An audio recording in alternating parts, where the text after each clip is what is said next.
everyone, I'm Lien from Studio Kato and I'm so glad you're joining me on the Crafty Meraki YouTube channel. I'll be making a super bright card today. So let's get right into it. I cut a couple of pieces of white cardstock. This is Clairefontaine DCP 250 GSM cardstock, really great for ink blending, and I'm using the Pinkfresh Studio inks to blend a rainbow on there. And I will use this to cut out the petals of these gorgeous Rachel flowers. I'm doing 4 pieces at once. I will only use 2 on this card. I thought of a technique of using 4 of these, and I changed my mind in the end, so I have 2 left over. I'm keeping the blending really simple, just a simple rainbow, overlapping the colors and going back and forth in between the colors so I get a nice even blend. All of the inks I used will be listed in the description box below, along with all the other products that I used for this card.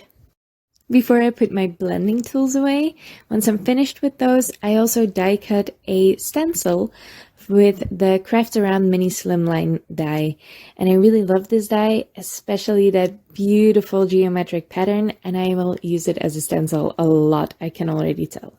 I cut it from pattern paper because it's a really glossy paper, so it's perfect to use as a stencil, and I have a lot of this paper left over, and I don't think I will ever use it up, so this is perfect for me, but you can also cut it out of acetate as well. And I'm using the Pumice Stone Distress Oxide ink and just applying that in the 2 opposing corners. And then I used the frame-worthy die set by Crafty Meraki. This is also the mini slimline version that was just released. And I cut the middle frame 3 times out of thick white cardstock, and I'm layering those together with Barely Art Precision Craft Glue.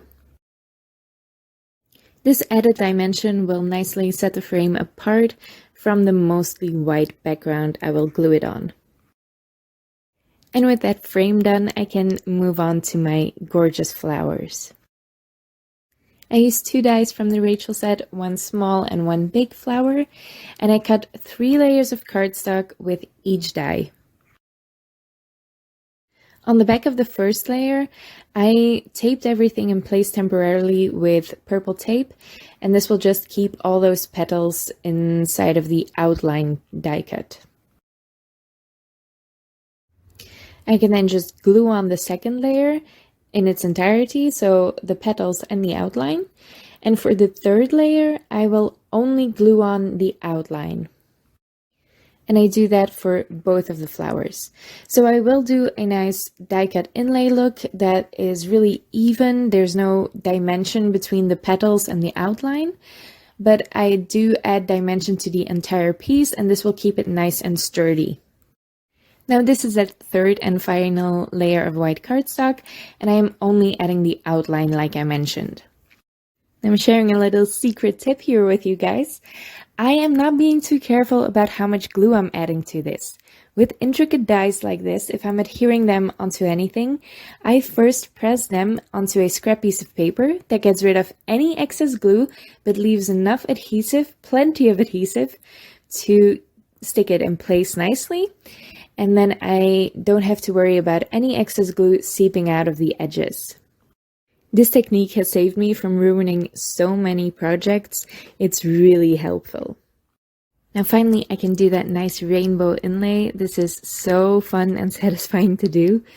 I just take the petals out, and I added glue to a couple of them beforehand, and then I can just place them nicely in there. And this just fits like a puzzle, and it's so satisfying. I could do this all day. Now, while doing the voiceover and reviewing the footage, I wish I had saved those little dots you see in the center of the flower. I wish I'd have cut those out of that same rainbow blended cardstock as well. And I think it would have been a really nice touch to have those in color too. I did also make some sentiments off screen, but with all my pieces done, I can add everything to my card base. And this card will measure 3.5 inches by 6.25 inches. So those are the mini slimline dimensions that Crafty Meraki went with.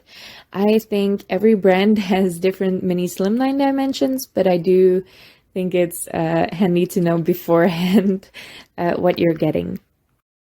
So just again, all of the Crafty Meraki mini slimline products are based on a mini slimline card base that measures 3.5 inches by 6.25 inch.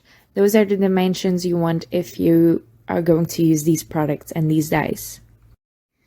And I'm just adhering my flower on there. I'm just adhering it to the frame. I'm not worrying about the sagging in the mail because it's so sturdy because of all that stacked dimension. If I was, I would have also added some foam tape on all of the bits that are hanging over the frame. I'm also adhering that stem where it crosses over the frame, and then I'll be cutting off any excess hanging over my card. And there you can see these sentiments. Those are stamped from the Reason to Smile stamp set, which was also just released by Crafty Meraki. And I cut those out in a sentiment strip, and I just cut around the smile word.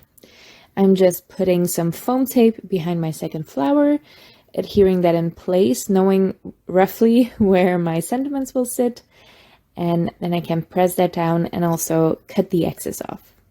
I'm putting some foam tape also behind my sentiments, and this will make them nice and even with my flowers. And I really like how this card turned out. I am going to add some embellishments. I almost forgot. I am going to add some embellishments with the Nouveau Crystal drops. These are the ivory seashell color. I really like that color. It's super subtle, but it adds a really nice pearl shine. I'm just adding a couple of drops of these around my design, and I always make sure to add a couple right next to or around my sentiment, and this really pulls the sentiment into your card design. With all that white space, it's a really clean looking card. It's not super simple because of the stenciling and the dimension, but I really like how it turned out. Now for the matching envelope, I am using up some scraps I got while making this card. So this envelope design is going to be super easy and simple, and I am just folding that with my We Are Memory Keepers 123 punch board, and then I am trimming off the excess on the top and bottom flaps with my paper trimmer. And once again, I am using the Barely Art Precision Craft Glue to adhere this envelope together. Now for the design on the envelope, I am just taking that scrap, that outline that I didn't use, that I cut from the rainbow blended cardstock. So I'm just adding glue behind that, and again, I am going to use that same trick, just press it down onto a scrap piece of paper, pull it off, and you'll be left with plenty of glue. I'm just putting some on the top because I forgot, but you'll be left with plenty of glue on the petals, and then you can simply glue that on your envelope.